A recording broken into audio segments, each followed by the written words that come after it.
और dear students, जैसा कि आप जानते हैं कि नेशनल एजुकेशन पॉलिसी 2020 जो है उसके पर्टेनिंग जो है गवर्नमेंट ऑफ इंडिया ने बहुत सारे जो प्रोग्राम्स हैं वो लॉन्च किए हैं। उनमें से एक ये भी है कम्युनिटी मोबिलाइजेशन। अब दरअसल कम्युनिटी क्या होती है और मोबिलाइजेशन क्या होती है। कम्युनिटी हुई कि किसी पर्टिकुलर एरिया, जैसे हम कहते हैं ना वो फलाना एरिया वहाँ हिंदू कम्युनिटी वाले हैं, यहाँ मुस्लिम कम्युनिटी वाले हैं, ये स्टूडेंट कम्युनिटी है, ठीक है, ये एल्डरली कम्युनिटी है। तो जो एक सेम आइडियाज के या सेम टाइप ऑफ पीपल जहाँ पे मतलब एक ग्रुप ऑफ दोज पीपल, उसको कहते हैं हम कम्युनिटी। तो मोबिलाइजेशन क्या होता है? मोबिलाइजेशन होता है उसको प्रॉपर, उसको बैलेंस में उसका यूज किया जाए, ठीक है, उसको यूटिलाइज किया जाए। तो अब कम्युनिटी मोबिलाइजेशन जो है इसकी क्यों जरूरत पड़ी, इसकी क्या जरूरत थी? अब ये जितने भी पेरेंट्स यहाँ पे आए हैं और जितने भी टीचर्स यहाँ पे डिफरेंट स्कूल से हैं, उनसे मेरी यही रिक्वेस्ट रहेगी कि जब भी आप अपने स्कूल्स में जाएं और खासकर वो पेरेंट्स, आप लोगों के गवर्नमेंट ऑफ इंडिया ने ये प्रोग्राम इसलिए लॉन्च किया कि पेरेंट्स का डायरेक्ट कम्युनिकेशन जो है वो स्कूल के साथ हो, स्कूल की अथॉरिटीज के साथ हो। स्कूल का जो हेड ऑफ द इंस्टीट्यूशन है, चाहे वो प्रिंसिपल है, चाहे वो हेडमास्टर है या कोई मिडिल स्कूल में मास्टर ग्रेड का भी होगा, तो उसके साथ साथ पेरेंट्स जो है वो डायरेक्ट लिंक में रहें। किस लिए कि आपको अगर बच्चे की कोई परेशानी है तो आप डायरेक्ट स्कूल में आए। जो है प्रॉब्लम कहाँ पे रहती है कि स्कूल में कोई स्पेसिफिक सब्जेक्ट का टीचर नहीं है, तो इसमें कम्युनिटी और स्कूल मतलब लोगों का स्कूल के साथ एक लाइजन होना बहुत जरूरी है, सो दैट उसका फायदा जो है बेनिफिट किसको होगा? स्टूडेंट को, उस बच्चे को। वो कैसे? जैसे सपोज आपका टीचर जो है बच्चे को अपना 100% दे रहा है, लेकिन पेरेंट्स जो है उसको नहीं देख रहे हैं। अब अल्टीमेटली क्या होता है, आपका बच्चा यूनिट टेस्ट दिया बच्चे ने, तो आपने नहीं देखा, बच्चा फेल हो गया, सेकंड में भी वो फेल हो गया, T1 में भी फेल हो गया, आपको नहीं पता चला, बच्चे बताते हैं। आप पढ़े लिखे होने का हम आपको ये नहीं कह रहे, because teacher is in the school, teacher school में है, वो पढ़ा रहा है।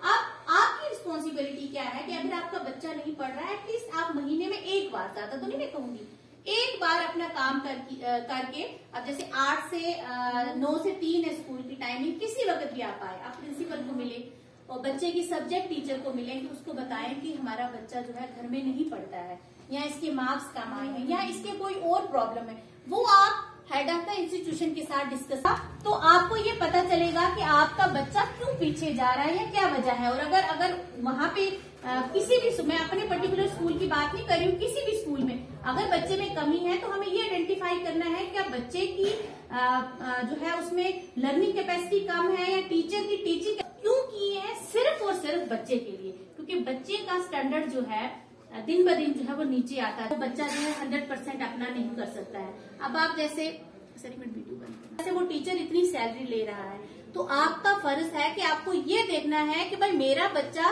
क्या 90,000 में से 90 रुपए की एक दिन वो हासिल कर रहा है, पढ़ाई ले रहा है।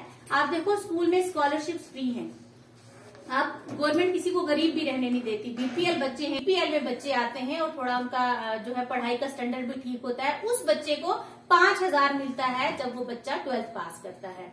और मेरिटोरियस बच्चों के लिए 1,000 रुपए भी है, 500 का भी है कैश प्राइज जो बच्चों के अकाउंट में जाता है। वो किस लिए है कि जो बच्चा थोड़ा सा गरीब है उसको मदद हो सके।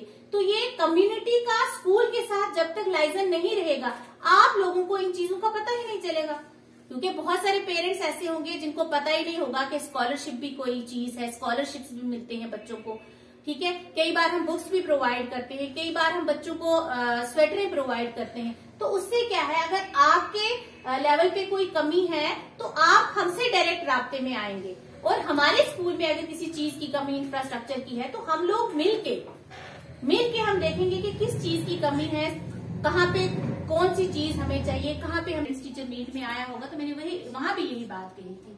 तो ये कम्युनिटी मोबिलाइज तभी हो सकती, बताए। तो आप अपने लेवल पे जब हमारे साथ प्रोग्राम ये अपनी प्रॉब्लम्स डिस्कस करोगे तो हम अगर कोई प्रॉब्लम है तो उनका वे आउट निकालेंगे, उनका सोल्यूशन निकालेंगे। लेकिन जब आप लोग हमारे पास सारे यहाँ पे आए, सो दैट कि इन्वॉल्वमेंट ज्यादा होगी, जितने लोग एजुकेशन के साथ मतलब इस डिपार्टमेंट के साथ इन्वॉल्व रहेंगे, उतना आप लोगों की नॉलेज बढ़ेगी।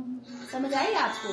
तो इससे ज्यादा तो मैं नहीं कहूंगी। और जितने भी टीचर्स यहाँ पे बैठे हैं, आप जब भी अपने स्कूल्स में वापस जाएंगे तो आप कोशिश कीजिए अपने टीचिंग मेथड्स को इम्प्रूव करने की, और बच्चे का जो लर्निंग लेवल है उस तक आप जाइए।